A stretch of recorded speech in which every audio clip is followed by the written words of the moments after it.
Bueno, buenos días. El día de hoy vamos a conversar sobre los orígenes de la planificación moderna o la planificación tecnocrática que también conocemos, digamos, a toda la serie de esfuerzos que se fueron produciendo en el tema de la planificación del territorio a lo largo del siglo XX.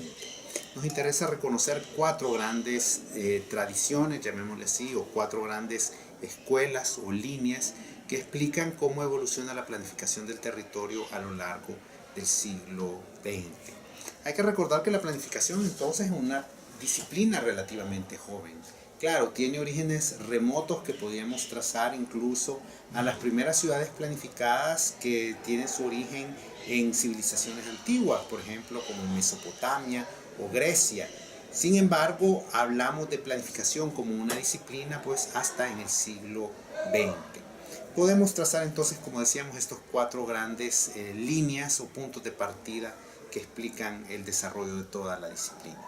En primer lugar, interesa subrayar el interés que prácticamente se origina desde mediados del siglo XX en la producción de una vivienda social o una vivienda para las clases trabajadoras. Esto tiene una explicación en la revolución industrial y en el profundo crecimiento de las ciudades europeas a lo largo del siglo XIX como parte de esa experiencia, digamos, de industrialización.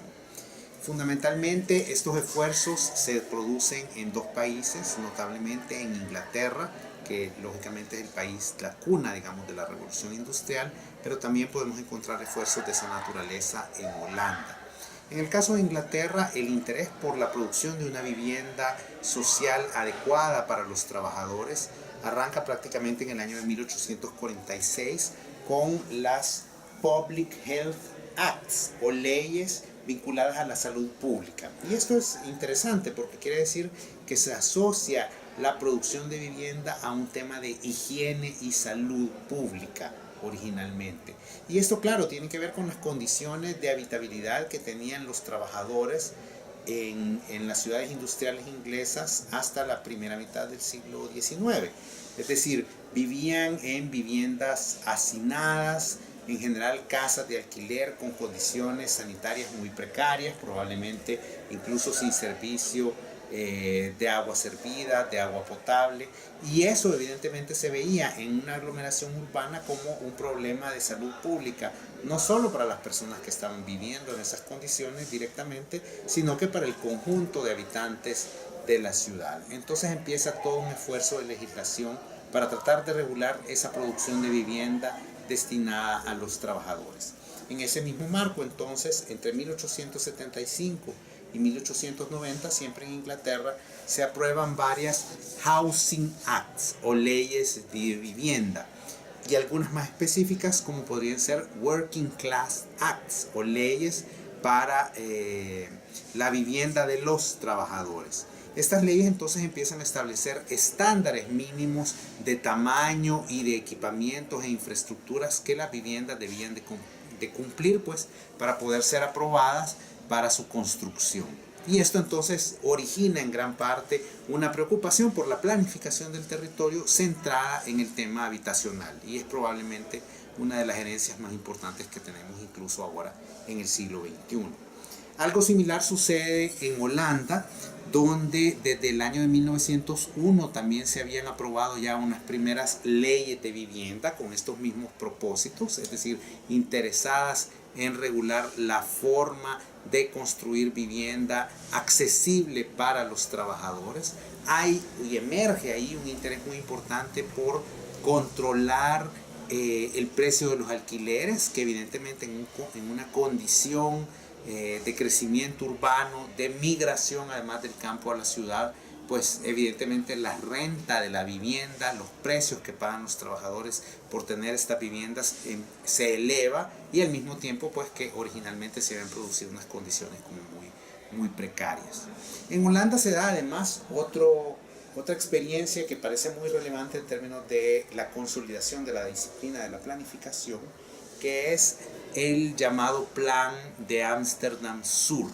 Este es un plan físico de expansión de la ciudad de Ámsterdam, de la capital de Holanda, hacia el sur, y que tiene como punto muy original que se realiza con una intención clara de proveer vivienda social a los trabajadores. Es decir, estamos hablando de un ensanche de ciudad, de un crecimiento de ciudad, pero que no está dirigido, digamos, como típicamente se había hecho hasta el siglo XIX, a, digamos, los grupos de ingresos medios o de ingresos altos de la ciudad, sino que hay por primera vez una planificación explícita dirigida hacia los trabajadores. Y este plan de Ámsterdam Sur, obra de un arquitecto importante además en la historia de la arquitectura, en la transición, digamos, hacia la arquitectura moderna, que es Berlage.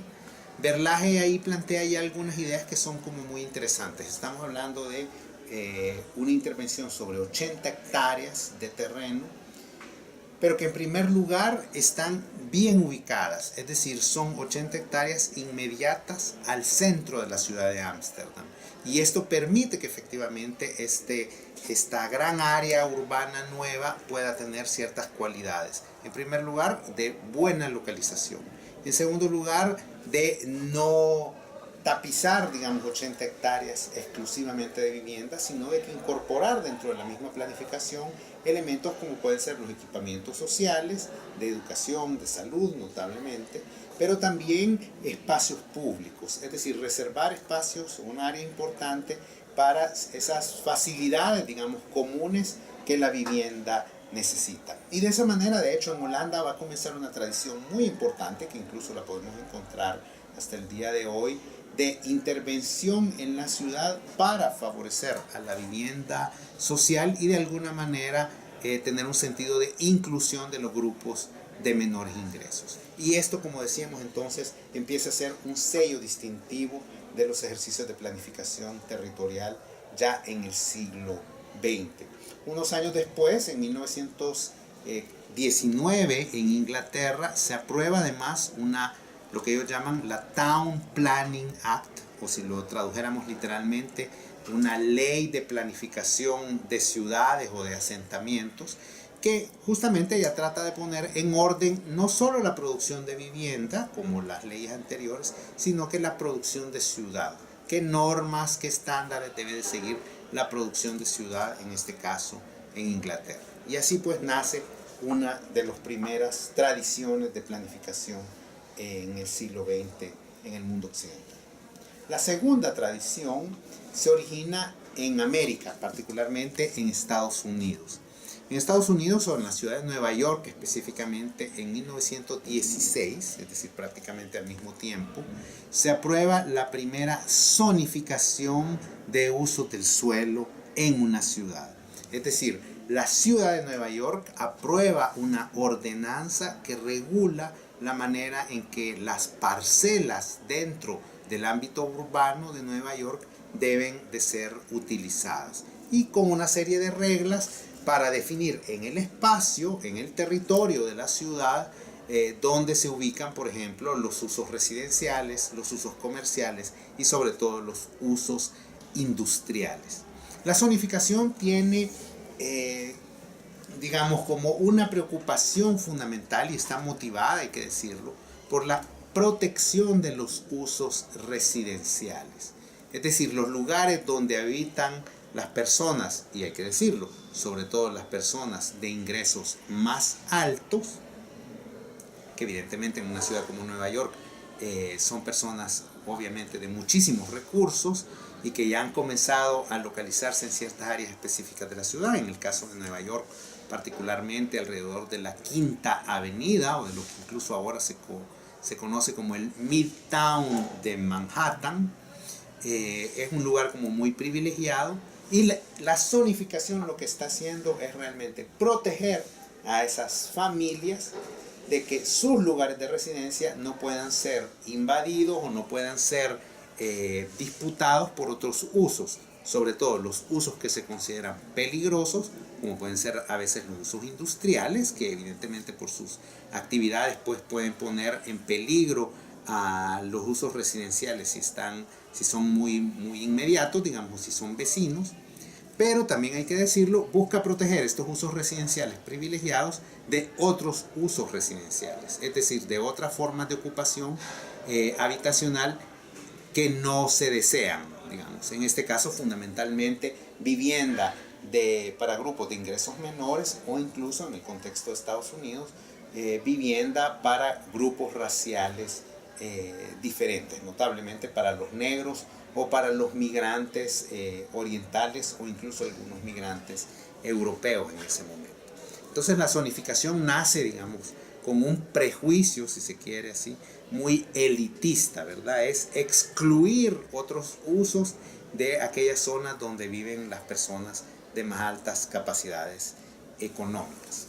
Sin embargo, digamos, a este prejuicio elitista que, digamos, sigue marcando muy fuertemente todas las actividades de zonificación de usos del suelo o de zoning, por la palabra que se ocupa en inglés, corresponde también otro principio que nos parece importante, digamos, dentro de la tradición de la planificación.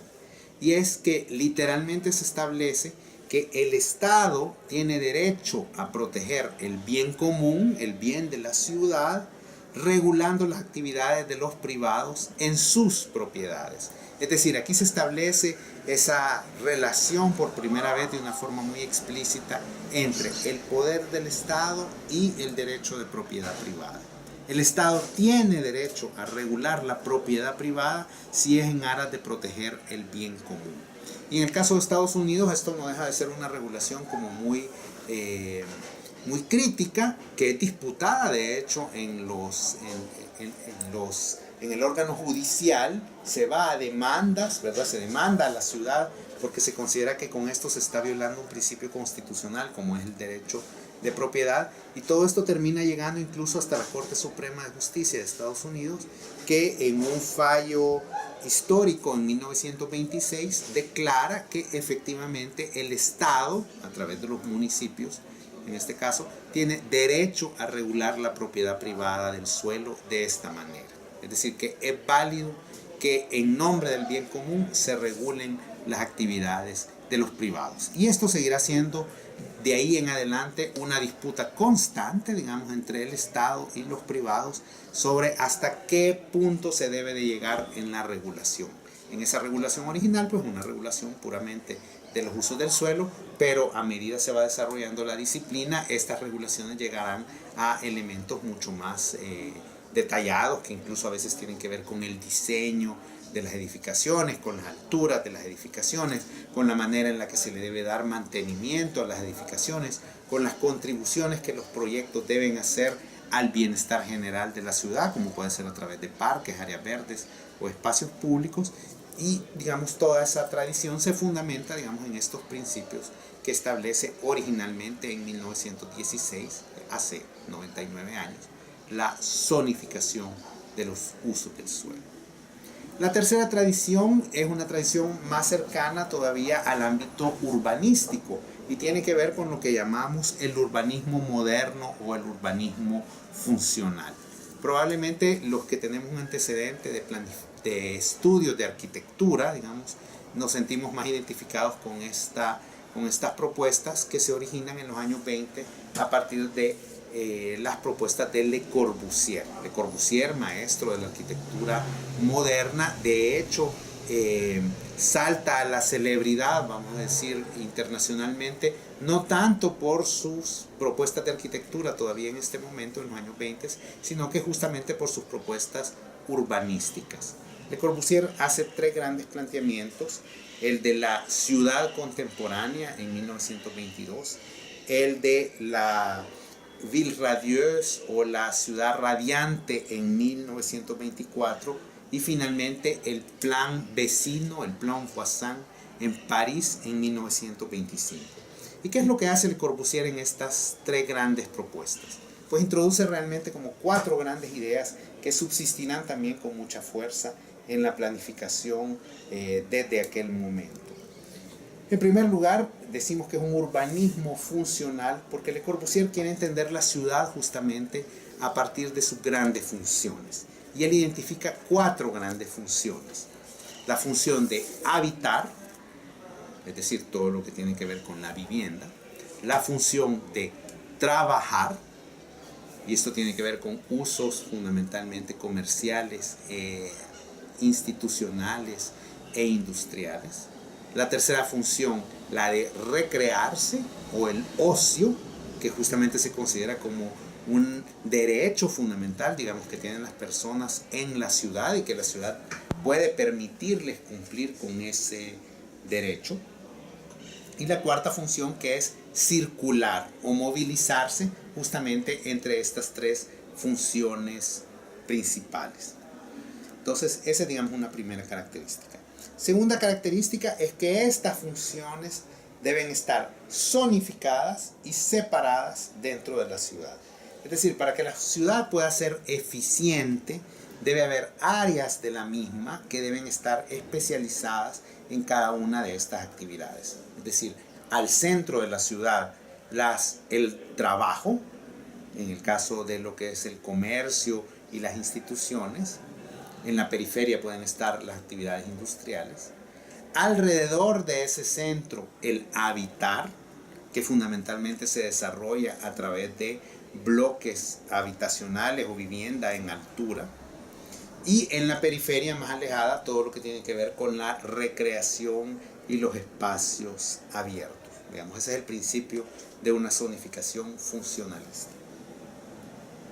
El siguiente elemento viene también dado desde este punto y es una síntesis que Le Corbusier intenta hacer de, por un lado, el ideal de la ciudad jardín, que busca ofrecerle a la población un contacto continuo y directo con la naturaleza, y por otro lado, la intención de lograr ganar mayores densidades de población dentro de la ciudad.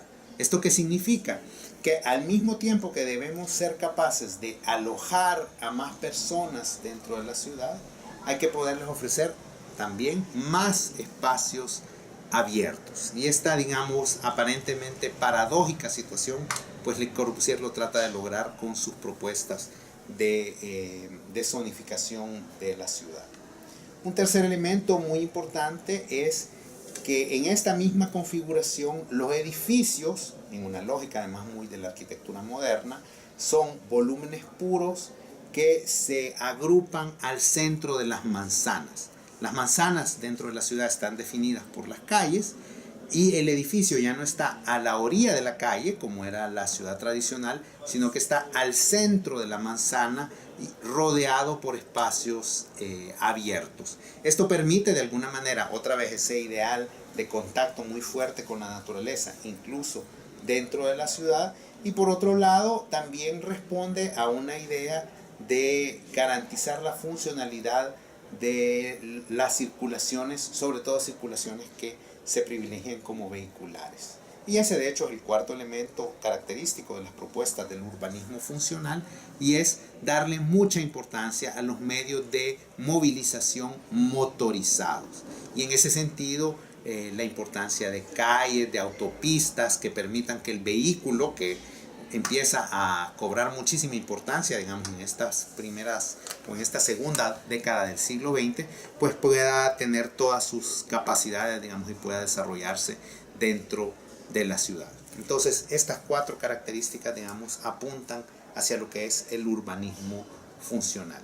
Finalmente, hay que destacar que este urbanismo funcional originado en el siglo XX, en la segunda década del siglo XX, se va a, por un lado, codificar, es decir, se va a volver una serie de normas a través de los aportes de lo que mismo Le Corbusier fundó, los Congresos Internacionales de Arquitectura Moderna, el CIAM, que finalmente recogen todos esos ideales en un manifiesto, llamémoslo así, que es la Carta de Atenas del año de 1933. En esa Carta de Atenas nosotros podemos encontrar como todos los lineamientos de lo que el urbanismo moderno funcional debería de ser. El segundo elemento importante a destacar es que las realizaciones prácticas, de hecho, de este urbanismo moderno funcional no se darán sino hasta el final de la Segunda Guerra Mundial, cuando comience el proceso de reconstrucción, sobre todo de las ciudades europeas, por un lado. Y por otro, cuando después de la Segunda Guerra Mundial se den varias experiencias de construcción de ciudades completamente nuevas, es decir, de ciudades creadas. Y ahí podemos encontrar varios ejemplos, varias experiencias que son como muy interesantes. Destaquemos, por ejemplo, el caso del plan de Londres, o de lo que se llama del Gran Londres, formulado en el año de 1944, y donde el urbanismo funcional justamente intenta abordar uno de los temas clásicos, llamémosle así, de la planificación urbana, que es la intervención en la gran ciudad.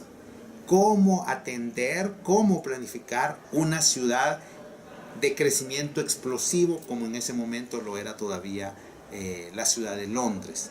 Entonces ahí se plantean dos ideas muy importantes, muy interesantes, discutibles sin duda, alrededor del urbanismo funcional y de la gran ciudad, como es poner límites precisos a la extensión física de la ciudad. Eso en Londres se hace a través del anillo verde, es decir, un anillo que rodea completamente la ciudad y que, digamos, se prohíbe su urbanización para ponerle esos límites fijos a la gran ciudad.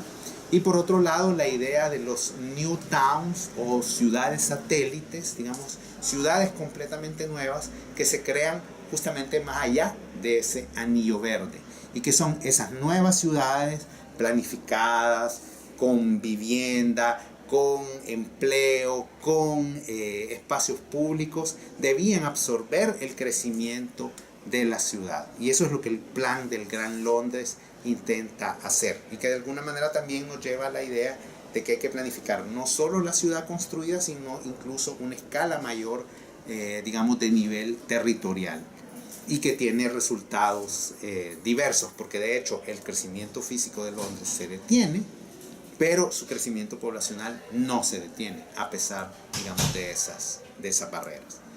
Una segunda experiencia emblemática, digamos, en términos de ese urbanismo funcional moderno de nuevas ciudades, es el caso de Brasilia, la nueva capital de Brasil, planificada a partir del año de 1957, realizada prácticamente en 1960, y que Lúcio Costa, este urbanista brasileño, pues planifica bajo la forma abstracta de una cruz, que luego se deforma, digamos, que termina teniendo una forma de un avión, y que intenta justamente recuperar estas ideas. Un gran eje para las grandes instituciones del Estado brasileño, y luego una periferia para la vivienda. En América Latina podemos encontrar otros casos menos conocidos, el caso de Ciudad Guayana, por ejemplo, en Venezuela, una ciudad planificada también en los años 60, que ahora tiene un poco más de 1 millón de habitantes, y que también resulta de esa intención del Estado de crear un nuevo asentamiento, en este caso para aprovechar la explotación de ciertos recursos naturales, digamos, en una zona nueva del país. Entonces ahí tenemos esa tercera gran tradición de la planificación urbana o del urbanismo funcionalista moderno. Insisto, podríamos encontrar ejemplos de ciudades nuevas en muchos otros países de Europa, de Asia, de África incluso, o en la región latinoamericana. La cuarta tradición ya es una tradición que se desprende de digamos, aproximación más bien urbana y física que hemos visto en las otras 3 tradiciones, y tiene que ver más bien con la planificación económica. Aquí hay que resaltar 2 eventos históricos muy importantes. En primer lugar, en 1917, la Revolución Rusa, que permite el advenimiento de un nuevo Estado por primera vez en la historia, la Unión Soviética, como el primer Estado socialista en la historia. Entonces aquí el Estado asume un rol muy importante, porque debe de planificar la transición, el paso de una economía capitalista a una economía socialista. Y por otro lado también implica el hecho que el Estado debe de promover esa transformación, y la planificación empieza a jugar ahí un rol fundamental. Para eso la Unión Soviética de hecho arma un aparato de planificación, por eso se habla incluso que estas son unas economías planificadas, y este aparato de planificación, que es el Comité Central de Planificación en el caso soviético, formula los llamados planes quinquenales, donde, digamos, el Estado define las prioridades de transformación del país alrededor de ciertos temas. En el caso soviético, digamos, el primer plan quinquenal, que va de 1928 a 1932, pone, por ejemplo, un acento en la industrialización del país. La Unión Soviética quiere dejar de ser un país eminentemente agrícola a convertirse en un país industrial, con una alta producción de acero, por ejemplo, con una alta producción de bienes de capital, como podían ser también las vías férreas y otros elementos. El segundo plan quinquenal, de hecho, va a estar más bien dirigido, en el caso soviético, a un tema de la producción agrícola. De hecho, esas combinaciones, digamos, temáticas. El otro hecho histórico que también marca, digamos, este acento de planificación económica viene dado por la crisis del año de 1929. La crisis económica mundial que se va a prolongar desde 1929 prácticamente hasta 1936 en todo el mundo, excepto, que es una cosa interesante, en la Unión Soviética. La Unión Soviética no va a sufrir, digamos, de la crisis del capitalismo global, pero esta crisis justamente en los países capitalistas de Europa Occidental o de Estados Unidos a lo que va a llevar es a un cuestionamiento muy fuerte del modelo puramente liberal, es decir, que el laissez-faire económico no basta, digamos, para poder hacer salir a un país de la crisis económica. En ese sentido, entonces, aparece el rol del Estado nuevamente, en este caso no para planificar, digamos, la transición al socialismo, sino que el Estado como un promotor del desarrollo. Y ahí hay que decir, juega un papel muy importante un economista inglés de apellido Keynes, quien plantea justamente que para salir de la crisis lo que se necesita es que el Estado intervenga. Y intervenga de tres maneras muy importantes. En primer lugar, el Estado puede ayudar a salir de la crisis invirtiendo a través de la inversión pública. La inversión pública fundamentalmente en infraestructura, carreteras, vías férreas, presas hidroeléctricas, permiten estimular la actividad privada. Si la crisis, el sinónimo de crisis es la falta de inversión privada, el Estado a través de la inversión pública pues puede estimular esa inversión privada. En segundo lugar, también implica que el Estado debe de preocuparse por garantizar un mínimo básico a la población. Estas son épocas en las que el hambre y la pobreza en general aumenta muchísimo en Europa y en Estados Unidos. Entonces el Estado debe de preocuparse por garantizarle un mínimo básico, digamos, a su población. Y esto lo hace a través de pensiones, por ejemplo, para las personas de mayor edad, de seguros de desempleo, de tal forma que las personas que pierden el trabajo siempre pueden tener garantizado un mínimo de ingresos, y otra serie de servicios públicos que van a ir constituyendo, digamos, lo que en los países desarrollados se conoce como el estado de bienestar. Y en tercer lugar, vinculado a todo lo anterior, el Estado debe de asegurar el empleo. Es decir, si hay una manera de garantizar que la producción y que la economía de un país subsista, es garantizando un ideal de pleno empleo, llamémoslo así. Y el Estado, a través de sus obras públicas o a través del estímulo de la inversión privada, pues puede ayudar efectivamente a que se genere un empleo. Entonces, de esta manera, ya en los años 30 se ha consolidado, digamos, este esfuerzo de planificación económica. Podemos encontrar ejemplos muy interesantes cuando ya se aterriza en la escala territorial en Estados Unidos, por ejemplo, a través de todo el trabajo que hace la TVA, la Tennessee Valley Authority, que es de alguna manera una empresa pública que justamente busca en los años 30 construir muchísima infraestructura en esta zona de Estados Unidos, en el valle del río Tennessee, que es, dicho sea de paso, una de las regiones más pobres del país, y que a través de su inversión justamente busca lograr esos objetivos de, por un lado, estimular la inversión privada y por otro lado generar empleo directo a la población. O después de la Segunda Guerra Mundial lo encontramos también en Francia, sobre todo a través de un esfuerzo del ordenamiento territorial francés. Porque en Francia se busca que la actividad justamente no esté concentrada solo en la gran ciudad, en este caso en París, sino que el Estado debe hacer un esfuerzo consciente, político, pero también de inversión, por llevar actividad a otras regiones del país. Y a partir de ahí entonces se va formulando toda una tradición que ahora es más fuerte y que discutiremos más adelante sobre lo que es el ordenamiento del territorio. Entonces, para hacer una síntesis de lo que hemos conversado ahora, se trata de ver la planificación a partir de estos 4 grandes tradiciones o líneas: la línea del interés por la vivienda social, una segunda tradición fundamentada en la zonificación del uso del suelo, una tercera que está más bien orientada hacia la planificación urbana funcional, y una cuarta que está más bien originada en la planificación económica, ya sea de tipo central, como lo fue en la Unión Soviética y luego en los países socialistas, o una planificación del desarrollo a partir, digamos, de las experiencias originadas en la gran crisis económica de 1929.